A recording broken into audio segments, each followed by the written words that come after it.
À peine réélu, le président de la FIFA a annoncé hier son départ, quelques heures après des accusations de corruption contre son bras droit. Joseph Blatter reste toutefois aux commandes jusqu'à la désignation de son successeur, au plus tôt en décembre prochain. Le prince jordanien Ali se déclare de nouveau candidat. Le Suisse de 79 ans serait à son tour dans le collimateur de la justice américaine, dans le cadre du scandale qui secoue l'instance mondiale du football.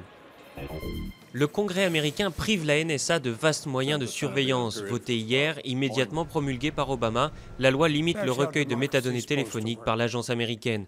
Une étape historique mais pas suffisante selon son ex-consultant Edward Snowden, qui avait révélé en 2013 l'ampleur de ce programme.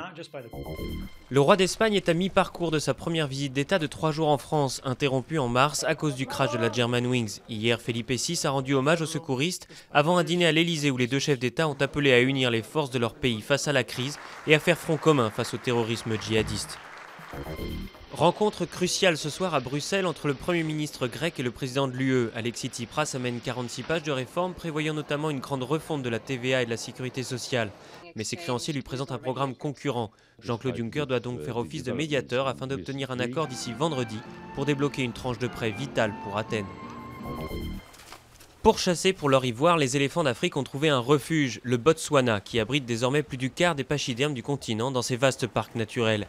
Là, les forces de l'ordre sont encouragées à tirer à vue sur les braconniers, une tolérance zéro décrétée par le gouvernement qui a fait du tourisme de luxe la deuxième source de revenus de l'État après le diamant.